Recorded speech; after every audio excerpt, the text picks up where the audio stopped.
after the introductions. We started? Great. Okay, so I'll introduce Yoram first, and then we'll just go around.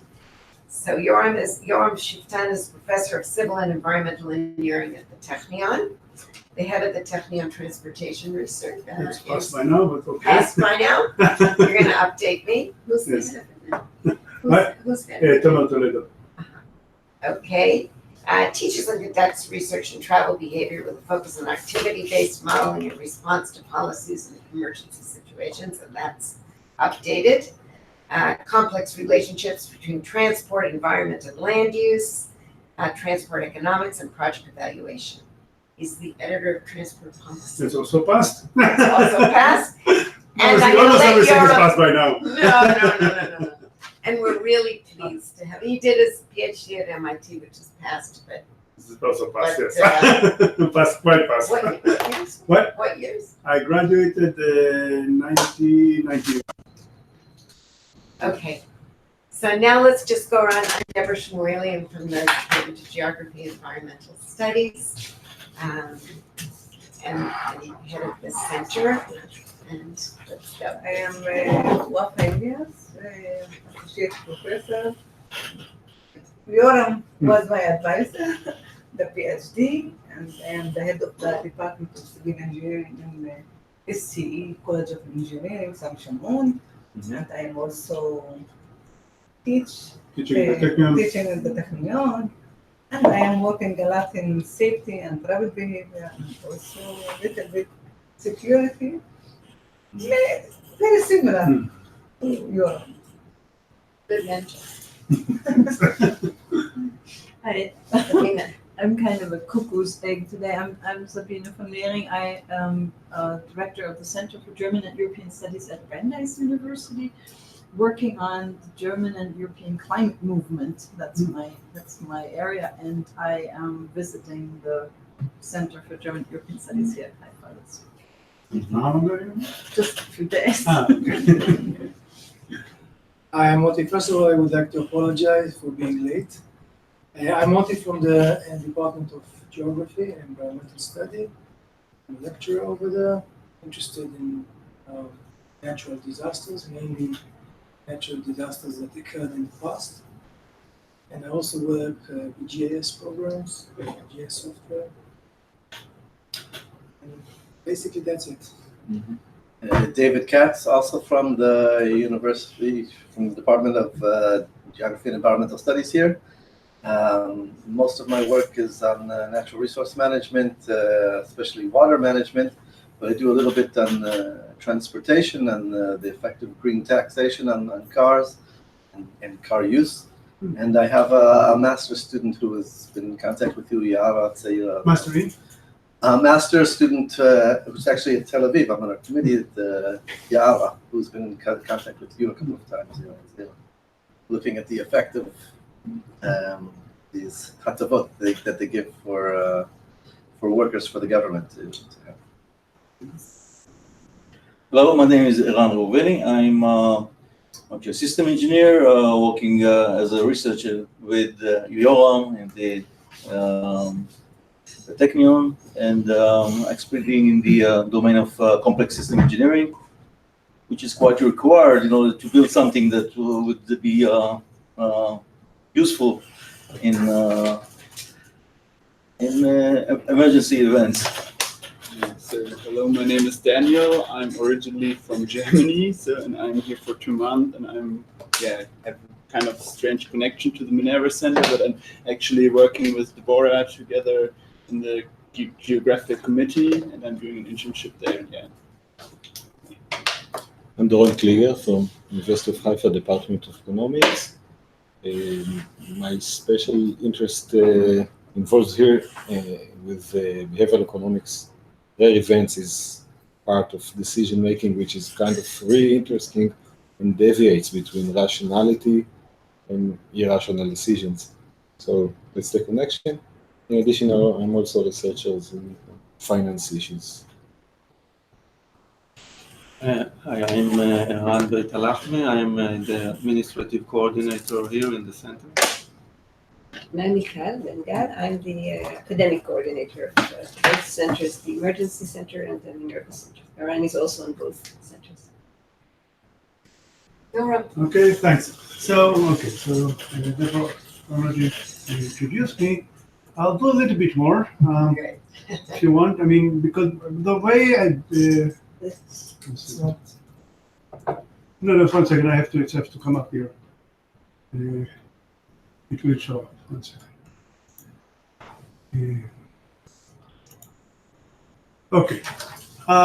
Let me first say that emergency situation and in general are not far from being my main area of research. My main area of research is travel behavior, and I'll talk about it in a few words.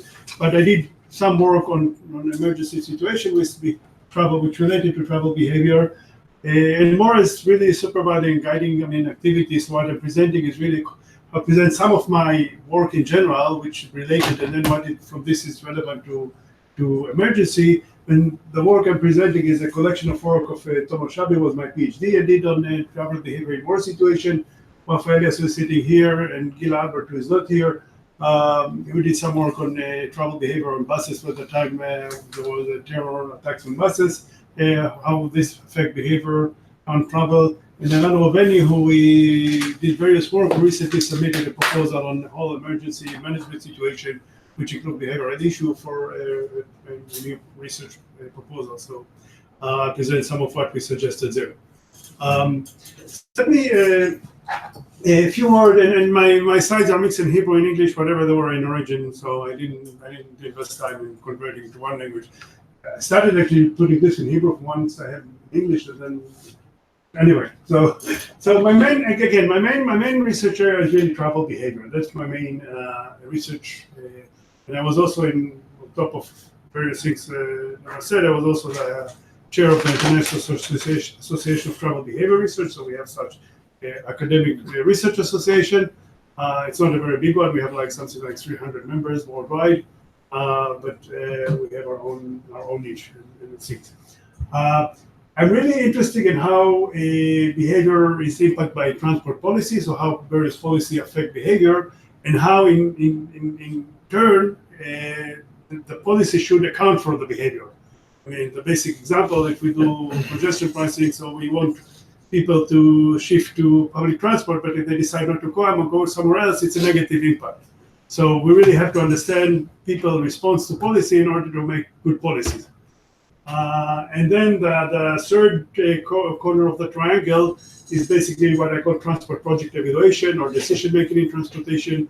So how behavioral policy should affect how we invest in transportation. I was the academic guide of what called Noah Prat, which is the Israel official guidance for economic evaluation or evaluation in general of transport investment. And I work closely with the government on inviting them on almost all major investment in transportation in Israel. And lately, a lot of my interest is actually, in addition to policy, how technology, new technologies, especially all the telecommunication information era, and also the eventually automated vehicle, driverless vehicles, how this affect travel behavior, how this will affect our transportation system in general, and then in return again, what the implication for policy making and how we should prepare ourselves for the era of this new technology. So that's in very brief my general research field. I just want to use this stage for 2 minutes to talk about what the Israeli Center for Promoting Research in Smart Transportation, which I think some of you have been in contact with about it. This was a proposal for the Council of Higher Education for a new center, something similar to the Minerva, I think, in idea, to the Minerva Center, a center for promoting research in smart transportation. We did one of these proposals at Technion together with Bar Ilan. We do have a strong support of Haifa University, so all collaboration, and then pretty much from many other institutes all over the country. We won the proposal, but now there's some delays due to somebody's appeal the process of the selection. So now it's on hold. Our winning till this appeal will be clear. But I trust our proposal that it's we'll eventually we'll get it, but it's just some delay now. Basically, I don't want to talk too much. I mean, we cover a lot of issues of transportation, both on the horizontal are various issues in transportation, the vertical are various methodologies and tools we use. I'm not going to go into details. In general, what we're looking, I think, is somewhat similar to I'm not sure exactly how you, but we looked at really being a knowledge center, a place where we integrate everybody who's involved, one place touch through contact place. We're really looking, I mean, I don't know, this for us, we really look a lot at the collaboration between research, academia, industry, and local authorities. And that's the kind the information we talk. And also we look about kind of promoting the research by fellowship to students, to PhD, to new faculty, or something. So that's in short. Overall, we're talking about the budget of 25 million shekel for 5 years. That's what we get from Research for Higher Education, the Council for Higher Education, and we'll see what. Okay, so this is kind of an introductory, a little bit more introductory. So this is so I want to really go, I mean, give more an overview rather than detailed research until then, and then give time for discussion where you want to get into more details. And it is Wafa and Ran here for their parts, for even more detail, which I will not know to answer maybe, and Thomas Shabi to look. But the first really, and this work I also want to represent a little bit the behavioral concept in general, is really, so his topic was the behavioral response in terms of who evacuate and behavioral response to specifically, he looked at Amud Anan. Okay, so how people in the south were looking. Okay, so basically, I mean, I'm not going, again, I'm going kind of fast, and again, I'm not delaying, there's some more text of what I'll talk in the slides, so whoever read could maybe get more. But in general, I mean, we found in general, a lot of the emergency work with operation, with management, with evacuation, with logistics, with optimization, relatively little work on behavioral, taking into account the behavioral aspect of people obliged to instruction, how they behave, who behave, and specifically look at war situations. The war situations are almost nothing. And so the objective was really to. So the objective really was to try to better understand the factors that affect behavioral response in such situation. And then from a methodological point, we really look at using a hybrid choice model, which I'll delay a little bit about it just as our framework, which we use in a lot of our research in travel behavior. So I don't know what is for behavior economic, but I don't know how much people have like.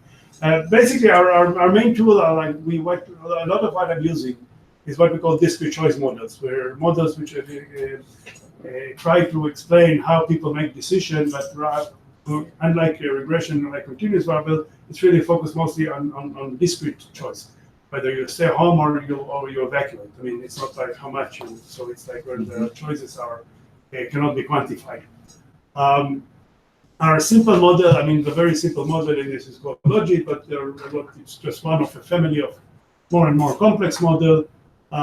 This is a group of models that in general known as a general extreme value, which Dan McFadden got his Nobel Prize on this development of these models in behavioral economics. So we basically what we're using pretty much is the model that Dan McFadden is developed. That's kind of our bread and butter that we use to study behavior. So under this, we usually have a group of explanatory. Is there any? Okay, I'll do this. I can do it once. It's not because it's not the screen. Okay, that's fine. Okay, so the top. It's because it's mutual. It's okay. In the top, so the rectangle represents observed variables that we observe, and we usually have some explanatory variables that can be various, whatever explain the process, and we have what we're trying to explain, which is the choice indicator. The choice indicator, thanks. You have to put it in the computer. Oh, you have to enter that one? I don't do anything. So you have to put in your computer. Okay. Need some. Communication with the computer. Okay, thanks. It's for now. No. זה רק אם רוצים שהוא... Maybe now you have to turn it on. לא, זה רק אם רוצים שהוא ישמש כעכבר, אבל אם אתה רק רוצה להעיר, אז... אתה רוצה להעיר עליו? כן, רק רוצה להעיר. אז זה לא יעבוד. לא, בכלל לא? לא, יש טלוויזיה. לא עובד על אי אפשר המסכים. להעיר. Okay, never mind. Okay, I'll manage. So the explanatory variables are usually kind of various variables we use. I mean, it can be socioeconomic, demographic, but it could be in transportation, travel time, characteristic of the alternatives, various things. And then we assume some decision process, which is over at the bottom. And the decision process can be various models of view, basically some kind of there can be different models. And then we can have choice indicator, which can be reveal what people actually do, which we usually prefer to work with reveal preference because it's the other choices in stated preference, which is asking people what you'll do under hypothetical situation and trust what they say. So overall, obviously there's always some bias in stated choice. But many times that's the best we can do if we're trying to understand behavior in response to new technology, for example. So we don't have the technology in place yet, so usually we use what we call stated preference. I'm basically asking a hypothetical question. I mean, the hybrid choice model try to incorporate everything inside. So, I mean, one of the things we can do, we can basically try to incorporate both. If we have situations, for example, a new mode of technologies that doesn't exist today, we look at behavior today through reveal preference, we look at some stated preference regarding new, and we try to make the best of both information and integrate them into some integrated framework that we can take the benefit and advantage of the stated choice and the revealed choice. Two other things we are always looking at is kind of those more unobserved variables that may affect behavior. And those can be like psychological variables, attitudes, and those like what we usually call latent variables. So latent variables are variables that we are not observed. For example, risk perception. We cannot really observe how a person observes risk, but the way we usually do it, and I don't know how much you probably do it, some of you may work with such things, but we usually have like some various indicators that we ask people various indicator, how you behave in different situations, what did you do, and then we kind of try to model this risk perception based on this indicator that we do ask the person. In a similar sense, we can use this indicator, latent variable, but we can use many variables to basically segment the population to different groups by different behavior, latent, so we call it latent class. So we may use this variable, like now segment the population to risk averse versus not risk averse. Okay, so but basically we can use various variables to segment them, and then we have different groups in the population. This we call latent class, and we may have indicator for that. The hybrid choice model is a general choice model process that tries to model all this decision and all these relationships simultaneously, and then basically come with the best behavioral model to explain behavior. So basically, what makes it hybrid? The hybrid makes it that connects a lot of different elements. The revealed choices, stated choices, a latent variable, latent class. So that's why it's called hybrid. I mean, Ben Akiva and Walker came with this name, but then later, Ben Akiva was a student of McFadden, and not my supervisor, but he was my mentor in many other. He was on my committee of my PhD, and I worked a lot with him. He's at MIT, professor at MIT, pretty much. Today generated kind of the main person in this area, and we work a lot together as well. But that's so. No, because I've done choice modeling and I've done contingent evaluation, but I didn't know what exactly makes it the hybrid here. Yeah, so the hybrid just means you combine different Throw it elements together. into one framework, into one modeling framework, but also into one. Basically, the idea is that the hybrid means that you do it simultaneously to estimate these various elements. Okay.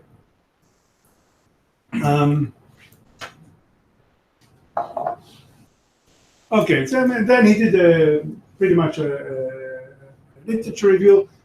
He did develop a new indicators and latent factors. I mean, so he looked at the literature as a lot of basically. I mean, once he looked at a lot of existing factors that may be relevant, but then he did decide to tailor them into the situation of war and emergency. So he did develop his own new indicators, and verify them through a pre-pilot with only on this part, making new factors. He also did some personal interview to get some more information, try to get some more insight, and then he developed the main survey. We'll show it in a second. Did some missing information, and we basically used the first stage before the model. The first stage of this model, the hybrid, some component, principal component or measurement model that then later we put into the hybrid model and estimate it simultaneously. I'll show the basic step. So this is just example. So two factors that you look at various factors, fatalism and risk perceptions, and then he look at various such factors and indicator available in the literature. He did a pretty much long work compiling. This is, for example, I'm not going into the detail. This is for risk perceptions. He looked at different statement attitudes in the literature. He developed his own for converting them to the situation, and then he verified them in his own survey before the main survey. So the questions are kind of case specific, or sorry, what's the modification in the question? Well, the modification he did modify them to specifically. For example, if I look here, worried, frightening situation. The area of rocket shooting is a serious threat on population. So he took similar to things that were in the literature on other topics, like for example cancer or other from different fields, and then tailored them to this situation of war. So basically, the survey was quite long.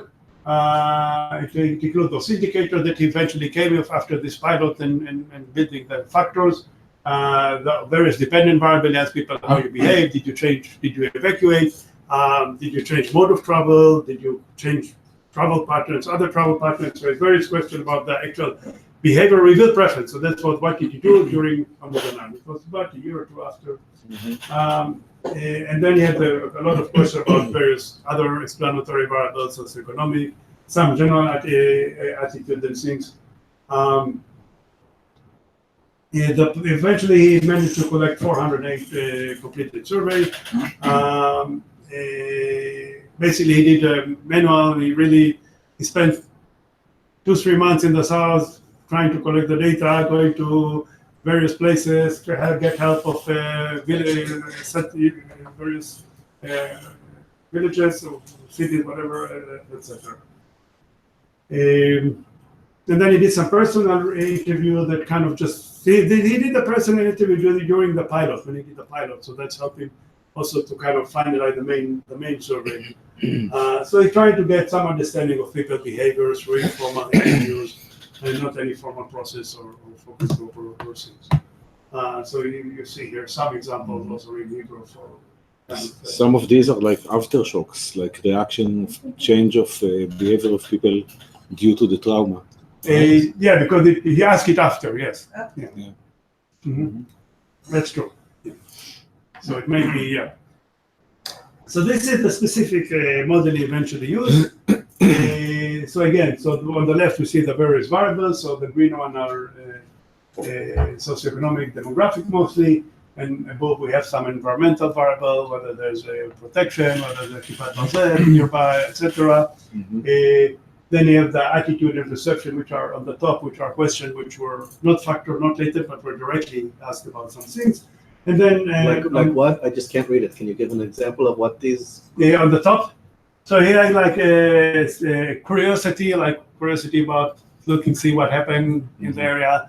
He had like the how you perceive the Pikuda Orev, the authorities in terms of you trust them, you things like this, etc. So that's where we're at. And then basically we have the latent factor, which eventually what he tried was risk perception, fatalism, resistant to changes,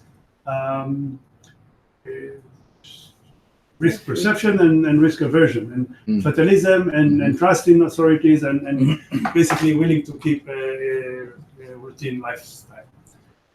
This was what he tried. Not all eventually entered the model eventually. This is a framework that he tried. And in terms of travel behavior, you look at whether you stayed or evacuated. If you stayed, whether you cancel activities or not.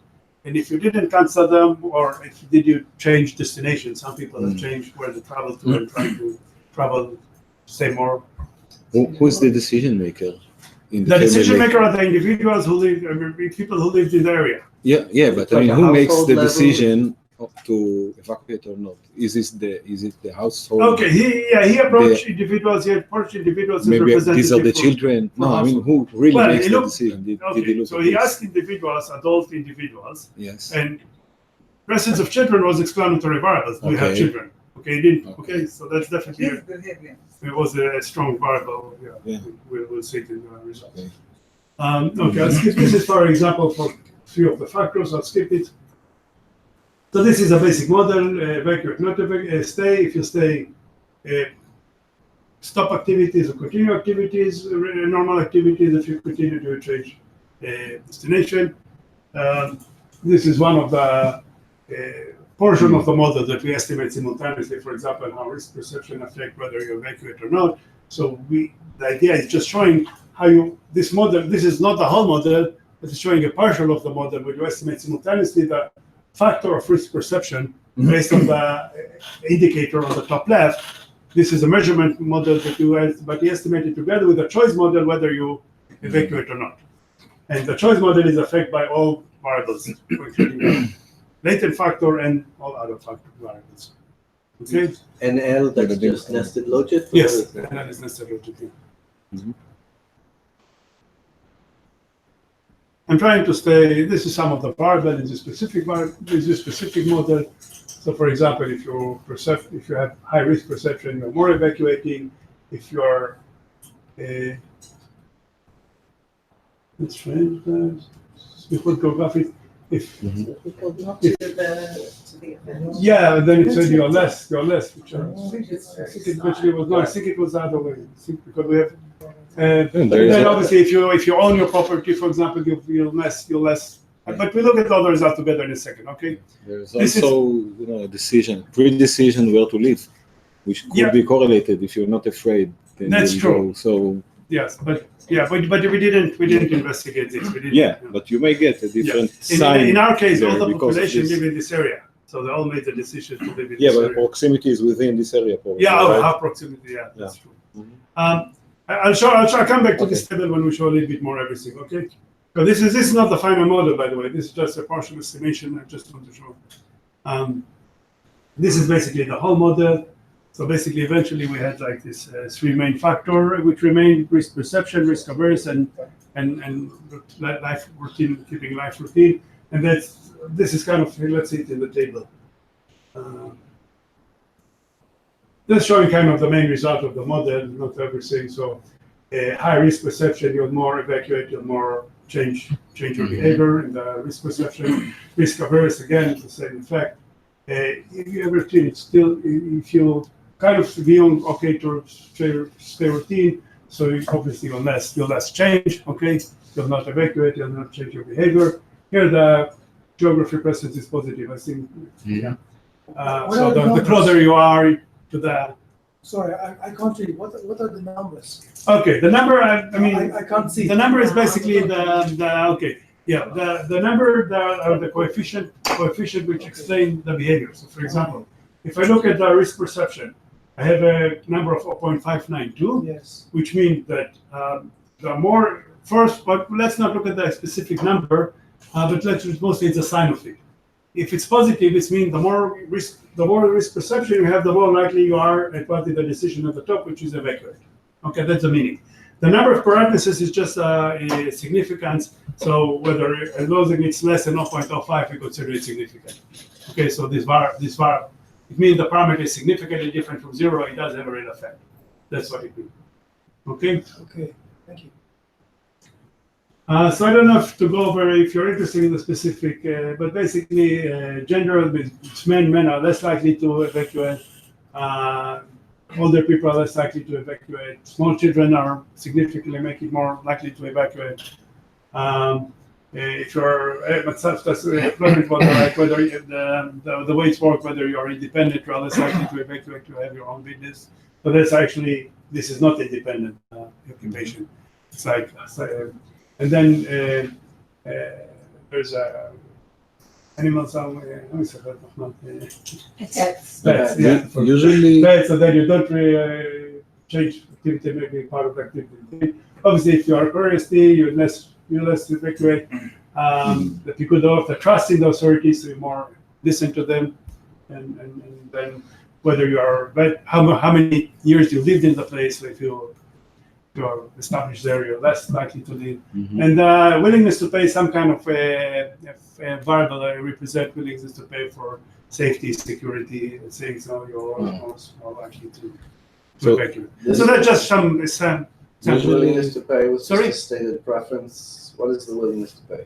How did you measure it? Just a stated preference? You asked Yeah, it's just like this is just some indicator. There was some question whether you willing to pay for substance. I think with scenarios.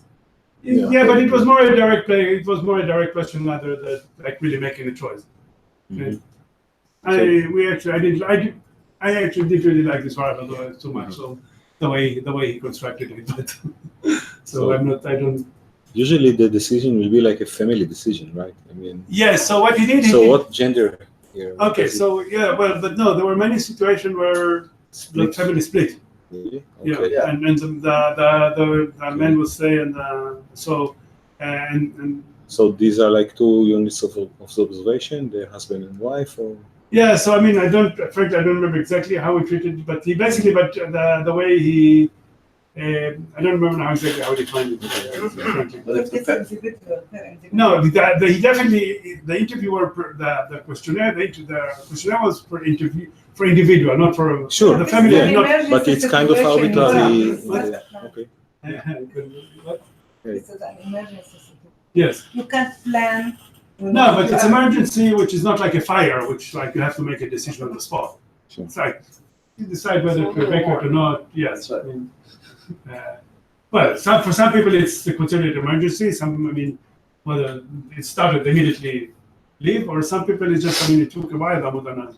Not everybody left the first, second day. People left were the there, different. were there questions to find out if someone else in your family did leave? I mean, if you Well, have we a, if you actually have have a a question couple with whether kids, we have actually a question whether neighbors or people you know left, and this was that had an impact. So people like if your circle of people left, you were more likely to leave. Yes. But will we know if the family split here? Well, here we don't know. I mean, we had it in the data, but we didn't. I mean, I think eventually we just we simplified it. I mean, it was not quite a process, a complicated model. So simplified it. Okay, so I went. Okay, I mean, let me quickly. I want to present you. I mean, we can go back if you have questions more. This is another work we did. The Wafa mostly did the work, and we look at people. Before the PhD. What? Before the PhD. That's definitely before the PhD. This, yes, I That's fine in all work. I mean, luckily now it's not an issue anymore. We don't. I mean, I think the last bus attack was something like 2004 or 5, I think. I mean, I don't. I mean, we luckily with this is, but at that time we had a lot of that. I mean, I actually was in the Jerusalem bus station twice, Sunday and Monday, and what amazed me was lots of people, no security. I mean, no security. No security. I mean, people in front of me were coming in with suitcases and stuff. Couldn't have security in the central bus station. Yes, in the no. central bus station. Oh, Jerusalem. This happened to No, Jerusalem Central Bus Station. No, but they don't have it three general. times. Well, there were guards there, but nobody checked anything. Okay, my things about the It's security. amazing. My own observation was the security in the central bus station in Jerusalem. That they make such a line in crowdedness in the waiting for security. If somebody want to make That's a the place to do attack, it. just get a mob of people waiting for security. That's the most dense concentration of people in the whole area. I was really amazed. So There was nothing. yeah, yeah, that's my own. Alright. So anyway, I mean, here, I mean, I'll do it in short. Again, we look at some more general theoretical framework, what is affecting. We eventually found very little out of all this framework, but we kind of put the framework of the transportation system, what is your daily activity pattern in general. Like I said, you are exposed to various attack, terror events, and your characteristic. And again, some latent variable about attitude and risk perception, and then how it affect your travel. We had a survey of 600 to complete it in both, and we did it both in Jerusalem and Haifa, which were the cities that, it was already little after, quite a few years after most of the events, but we did it in Jerusalem and Haifa, where both suffer quite a lot from this. And again, we ask about, again, pretty much similar to the things that Tomer asked these. Here we ask about, we did both revealed preference and stated preference questions. So revealed, we asked, did it happen at any stage that you refrain from traveling by bus because of the fear of terror attack? And then we asked one stated preference, which was, if a terror attack had occurred on the specific, which was the bus route you are using, would you refrain from traveling by bus? We use a stated preference question to estimate an order logic model. The order logic model is some kind of logic when you have the choice, discrete choice, but here the choice is like level. So the response to the stated preference was either I didn't refrain at all, refrain for 1 week, refrain for 1 month, refrain more than a month. So that's kind of like you use order logic. It's a model that your discrete choice has some order in them. So it's some kind of a different model. This shows very briefly the response. I mean, the top figure is Haifa, the low figure is Jerusalem, and then the left side is the RP, and the right side is the SP. And it's by car ownership. So, for example, we see that in general, so you didn't stop refraining, meaning the very left column is you did not stop refraining. So we see that about 75 people, 75% did not refrain at all. And obviously, this is by car ownership. So interesting, in Haifa, car ownership have a difference. Those who have car refrain more because they have the option of a car. For some reason in Jerusalem, this effect was very marginal. It was not as like in Haifa, this effect of the car ownership or whether refrain from using the bus or not. And then basically, we see another phenomenon. We see that in the stated preference, more people say they would refrain than in the revealed preference. I don't know if it's easy to get it from the figure, which have a lot of information, and I'm going over it fast. If you want, I can go and do it slowly. But that's kind of the two main things that are shown in this figure. And again, the SP, first of all, show whether you like to refrain, but when it's come to revealed preference, you don't really have an option, and you don't refrain. So, I mean, it's kind of show one of the kind of the difference between stated preference, potential bias, and revealed preference. So many times stated preference is what you would like to do, but you may have some constraints which you don't consider when you respond to such a question. That's just one example of the possible bias in stated preference. This is kind of the order logic that we estimated. There's something wrong here in the title. It's basically the coefficient in the. But here, what we found that basically men refrain less, and here basically we should look at the left column. That's the coefficient. The right column is again some statistic. The titles are wrong. Men are less likely to refrain, and then the more those who use it more frequently are kind of. It depends by purpose. I mean, but basically what we see that basically the fear of terror obviously is strong to refrain, but we kind of find lack of limited explanatory, more behavioral insight from what we had. The frequency was using to you're more refrain if you use it more, which is kind of strange. I mean, because the occasional user was less likely to refrain. Maybe they have the opportunity issue where they really need to use it. Or, okay, the last things I want to discuss is this new proposal I talked that Eran was leading our effort in the Technion. This was submitted to the Ministry of Science, the National Research and Development Project. So we did it together with Aegean University in Greece and IBI, which is a study group in Greece, and with TSG here in Israel, and as a Technion. So basically what we did is talking about. Was it accepted? No, it's still in process. We still did hear. We actually had an interview just like a couple of weeks ago, or we're still waiting for response. So that's basically evacuation is a major process here all over the world.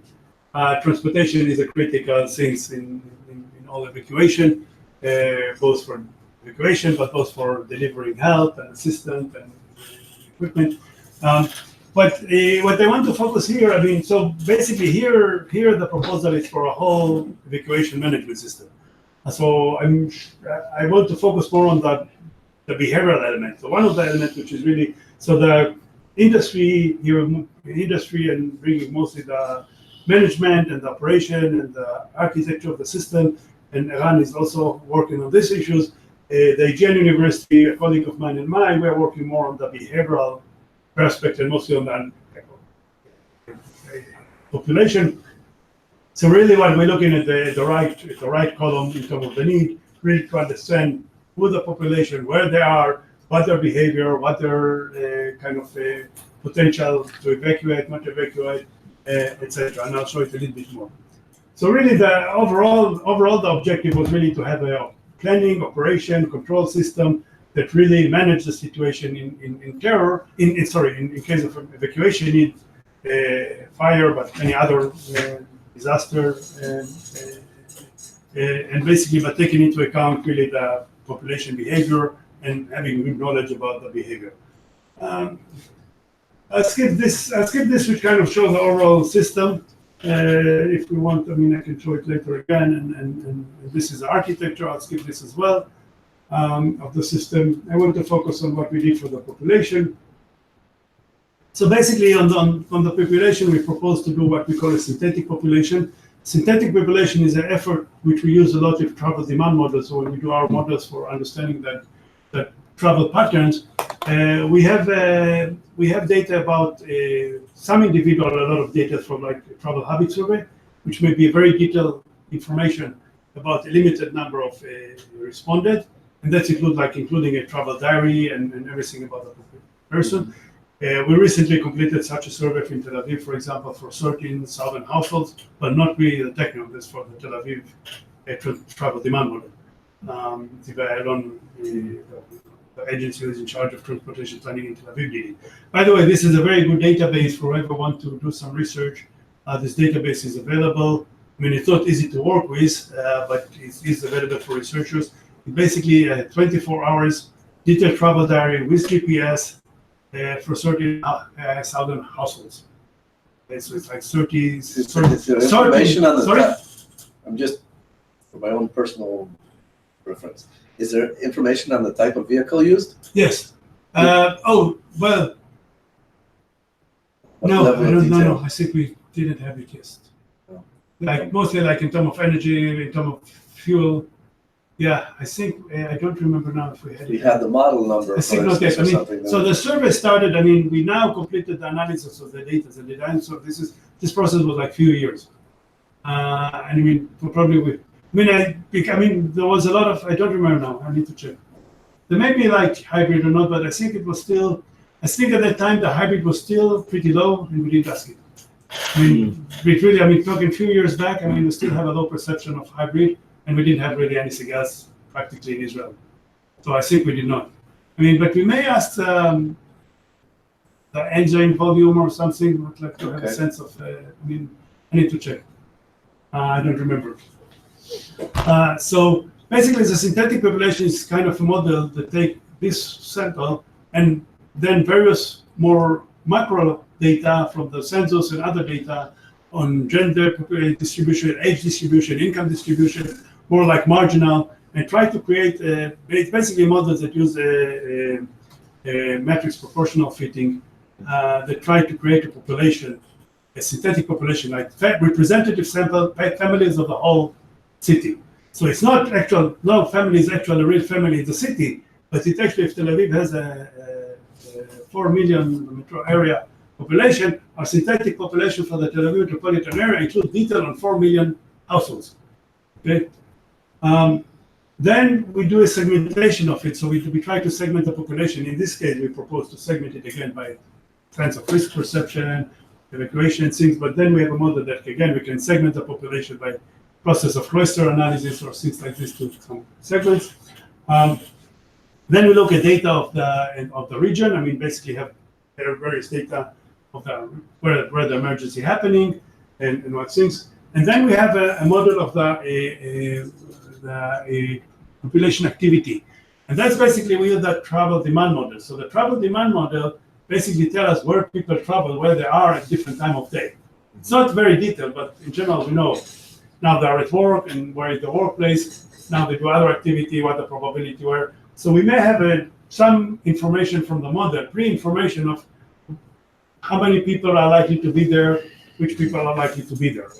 And then we have really the behavioral, the population behavior is already a model that would estimate based on mostly stated preference data in this case. I mean, ideally we would like to have revealed preference, but again, I mean, there is some data collected through the fire in the Carmel, but they're not good enough to estimate the real behavioral model on evacuation. So we're going to do some SP in terms of trying to understand people evacuation, and basically from various different sources try to see how realistic it is. And then basically the idea is that in the general more framework that Eran constructed, in general, I mean, the idea is also to kind of, this model would help to build the situation, the top corner of the situation, but also integrate it with information, whatever you get from the field in real time, and try to combine it to some kind of algorithm that will try to get the best situation from these two sources, from some pre-behavior, pre-segmentation, pre-information, and then some real-time information, and try to get the risk, and based on this, try to give instruction and operation and suggestion, which I'm kind of that's my. So this is in short. I tried to present I hope it was not too quick. I mean, I'm sure it was too quick. But I mean, I thought to try to give you an overall picture rather than one detailed research. I mean, I would debate it a little bit, but it's what would be more interesting because whoever interested in more detail, I'm happy to provide whatever we have. So. Great. David, you have a question? Yeah, I was just thinking, both for the first and the second research that you both did. What effect is it when you're doing it a year after or several years after? How does that affect the reliability of the answers in there? Well, it's a good question. I don't know the answer. I mean, So it was close. which one? At the same time when Well, we conducted not very close, no? not also, but not so far. No, this period we can check in the introduction. But it wasn't met at least a couple of years, I think. No, since, I don't know, but yeah, and in It the does make a difference. There are. I mean, it should definitely. studies that show- but we ask also people if some of their family was involved. in any term. Also in any terror attack, and also how the extent how this issue is thinking about it. The frequency of thinking about terror when you ride the bus, and we found But think how differently we think about now, say the Intifada. You know, Yeah, it's different. the way we frame it is very different. but with time. it's not only the bus. We can also think about traffic. That also is the No, I issue that know, we- no, I'm just saying. But it's very different when it's proximate, when it's right after. Yeah, I so was. I The way think- people think about it. Yeah, so ideally we'll ask you With immediately time, after. Immediately But I after, mean- but I don't know. But your There's a decision difference, term. but there's a difference in revealed preference and state preference. Revealed preference, you ask them what they actually did. Right. So it's mostly a matter of memory, not a memory Yes. of perception. You Right. change your attitude or perception. On stated preference, it can have a strong effect. But on revealed preference, you basically trust a memory. So we Yes. try to do it as soon as possible just to have a good memory. But if you evacuated or not, you probably will know. I mean, I see it even refraining from bus. Remember, I still remember. I mean, we came back to Israel after 8 years in Boston in 1996, and I think it's the beginning with a kid. We were trying to refrain, but then eventually we gave up. But I mean, so I still remember it today. I It's mean, interesting to conduct it now, in IVA at least. To ask people the same question, and maybe we can find difference.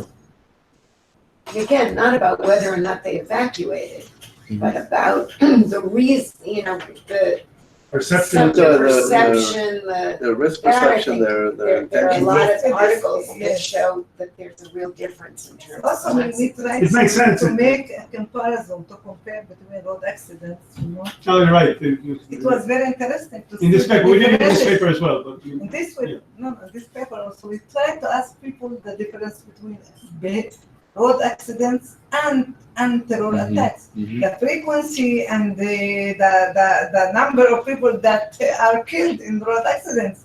Much You know, higher. it's much higher, but they they perceived, more the terror attack than the road accident. It was amazing, to think about it.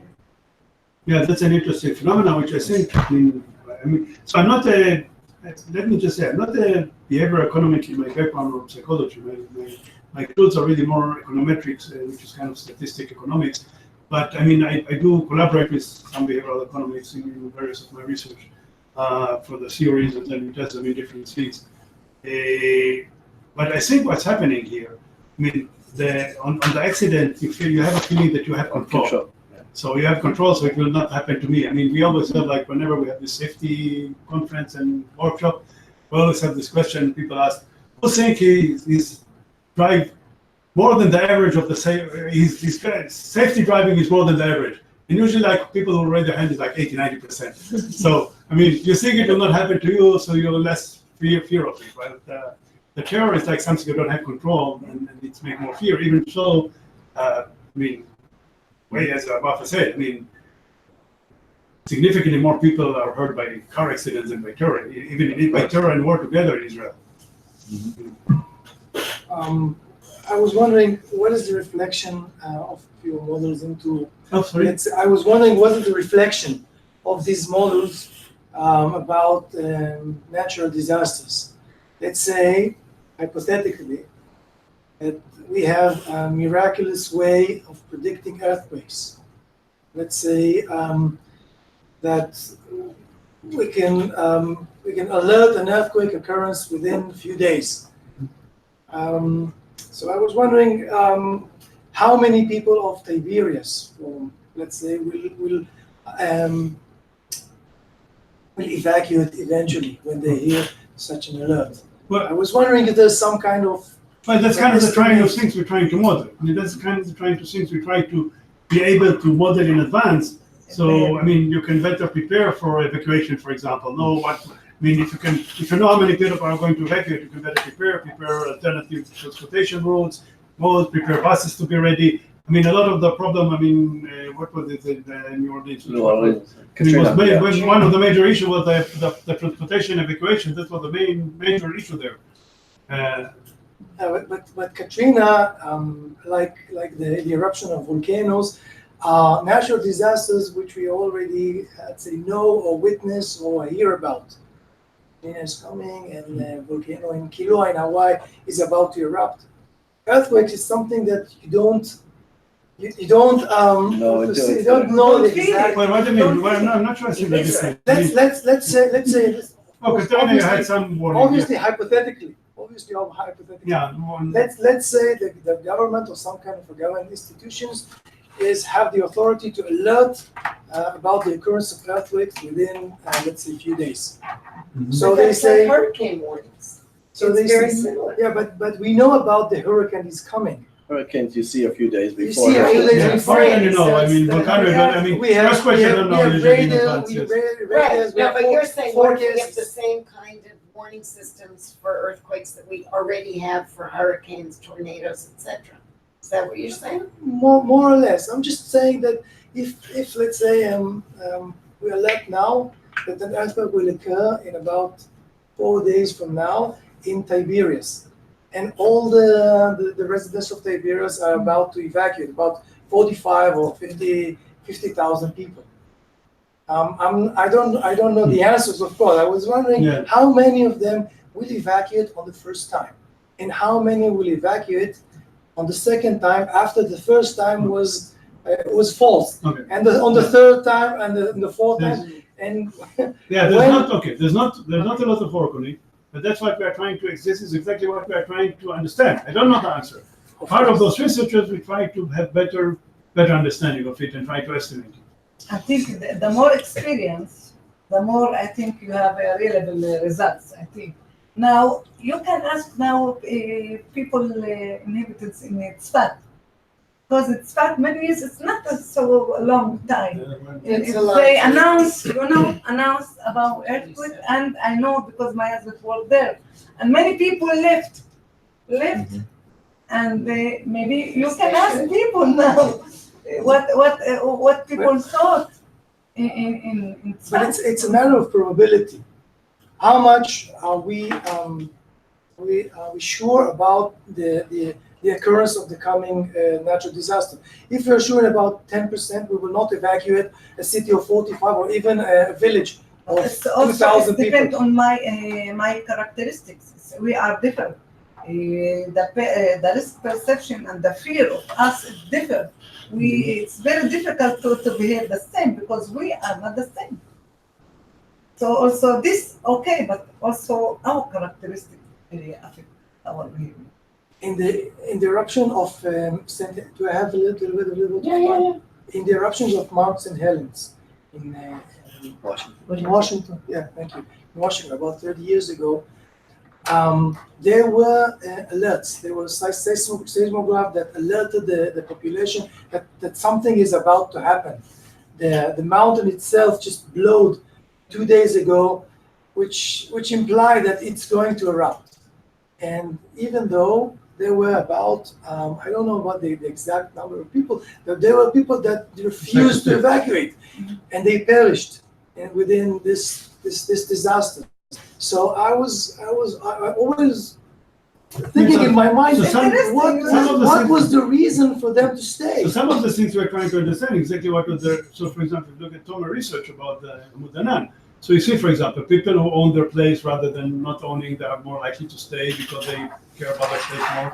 People with children are more likely to. So, I mean, one of the things you can understand from this model is exactly what are the factors that prevent people from for evacuating, and maybe that's for policymaker what we should do in order to make them evacuate. For example, if you see that house ownership is a variable of not evacuating, maybe you have to promise some better insurance policy. I don't know. I mean, but those kind of variables can give you some thinking of policy, how to convince them to do evacuate in such situation. Was religion a variable? Sorry? Was religion a variable? No. You know, like don't know. it's up to God. Divine, But we have fatalism. We have Fatalism, fatalism. We have yeah. fatalism. Yes, like Yeah, divine yeah. supervision Yeah, or something I like mean, that. if it was meant to be, it's meant to Yeah, be. or we have Okay. fatalism. yes. in the policy And that's side affected. also, I mean, I am- think this was eventually the model. don't be sure. No, I My think model- now we had because we know what was stronger, the risk perception. The risk was stronger than the evacuation. In my study, I have. No, in your this- study was our in my- threat. I Yeah, have that, but then- Yeah. Yeah. So because Tomer, I helped him, so. I think we But eventually did not. now- I mean, because we had various factors, each one separately would affect, but eventually when you do the model, they have some Right. correlations. So Yeah. we choose the three that mostly. So the risk averse risk perception was stronger than. I mean, in Tomer's study. I am from the policy point of view. Now I am writing. I presented once at my study. What we try to understand what can change people's behavior. So I conducted a study also, very big study in Ashdod and Sheba and Sderot about rockets. And I asked people stated preference about scenarios, about the built environment, what we can do, what we can change in order not to change our travel behavior, to continue in our life. So I'm writing now. This also helps us. I want to understand. Oh, by the way, for earthquakes, it's very clear, and we're not doing anything about it.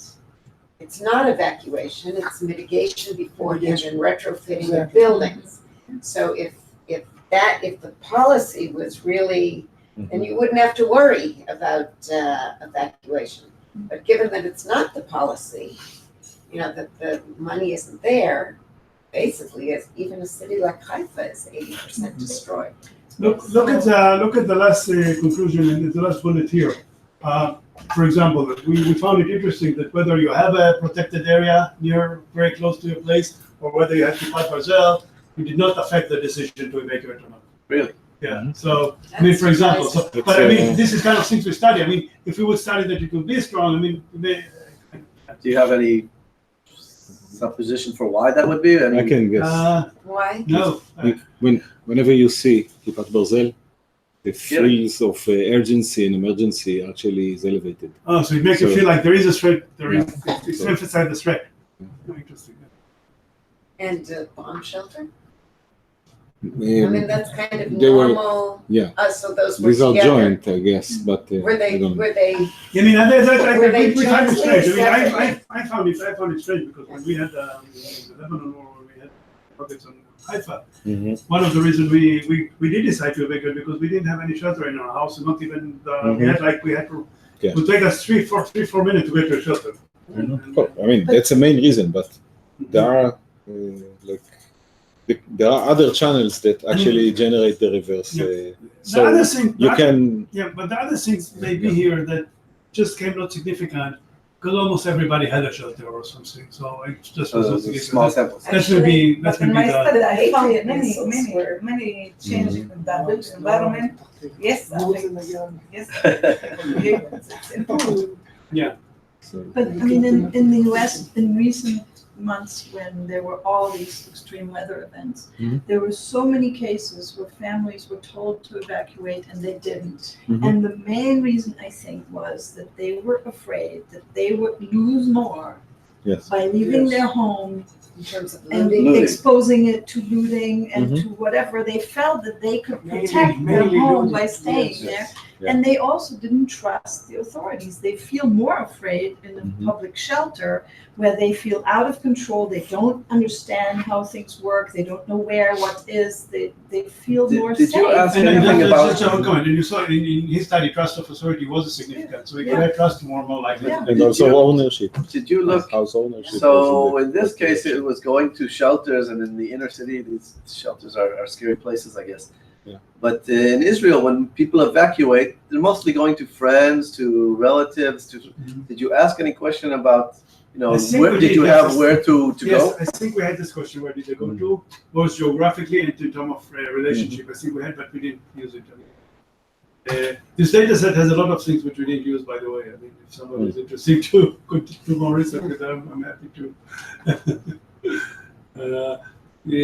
I'm pretty sure we did ask, but I don't know if you tried to use them or not, but they're not in.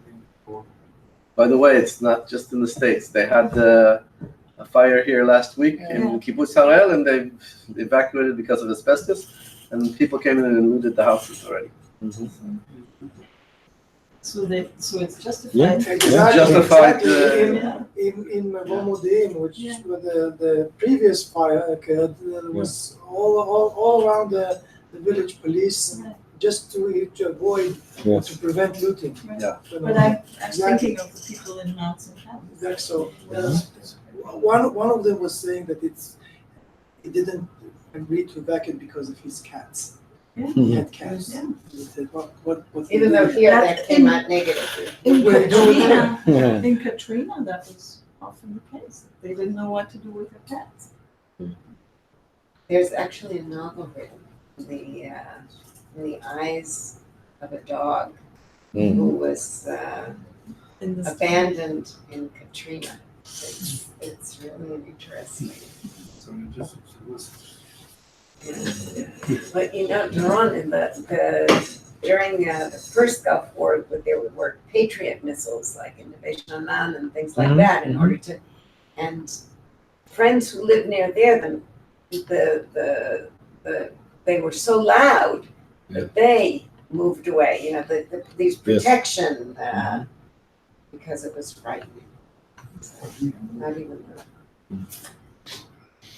Thank you very much. Okay, welcome, and again, if you're interested in more, I'm happy to.